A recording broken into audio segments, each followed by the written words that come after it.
Firstly, I will introduce the function of the multi-channel locking amplifier here. Then, firstly, I will just identify the work of the low-pass filter. As you can see, now I have the time constant of 1 second, which means the cutoff frequency is about 1 Hz. So if I just use a very high frequency component here, which is 10 kHz, it can be filtered out completely and leaving the DC component of the signal. So as you can see, here is the straight line, which suggests it's kind of a DC component, and the filter works with the high frequency. And of course, the input of the signal, the amplitude is 1,000 millivolts. So as the mass function with the multi-channel locking amplifier, you will get the half of the amplitude shown with the R1 channel here, which is the amplitude of the signal. So it can be some point about 500 millivolts. As you can see here, we got 487 millivolts about the amplitude, so it really works now. Then I will change the time constant to some really small things and to verify it really works or not. Then I will change the frequency to 5 Hz, 50 Hz. So as you know, the time constant now is 1 millisecond, and the cutoff frequency will be 1 kilohertz. So if there is a low frequency component, which is 50 Hz, it can just pass through the filter with the original waveform of the input signal. Then I will change it to X1 channel because the R1 channel is the amplitude, so it just make it positive, not showing the original state of the input signal.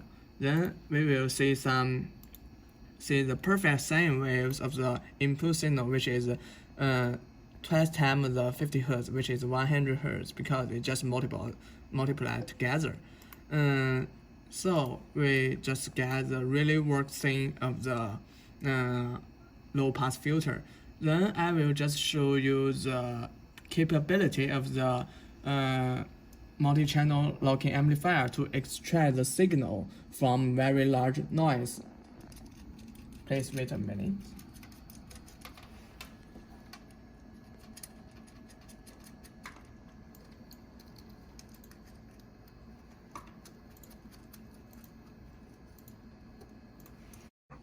So after we just made some configurations about the multi-channel locking amplifier, then we can just show you the extraction ability of it, the channel locking amplifier. First, we just get the internal reference with 100 millivolts. Then we just plug the internal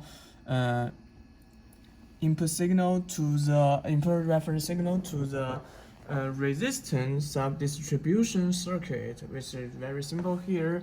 As you can see, here is two resistors, which the sub-distribution ratio is 10 to the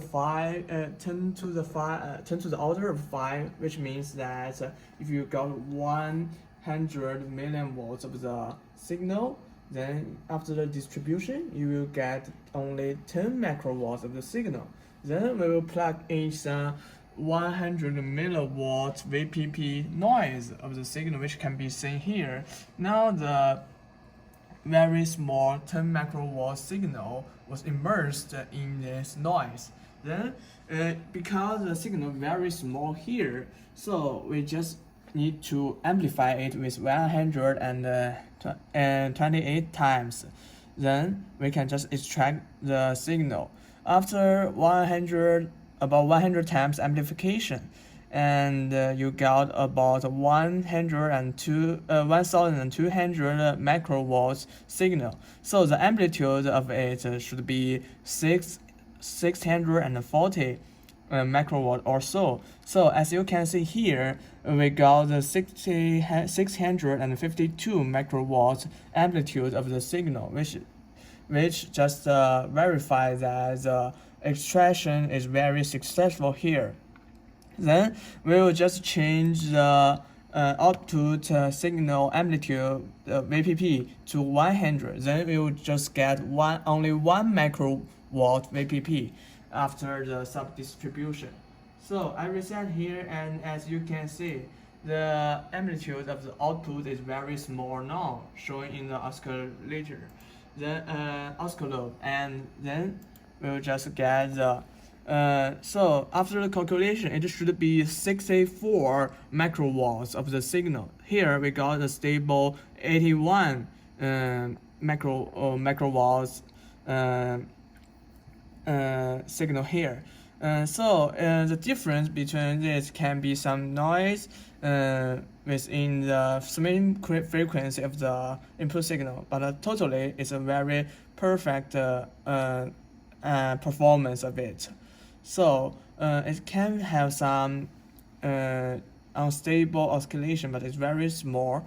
So you can just still use the number of the amplitude which just extracted from the noise. This is a demonstration of our project. Thank you.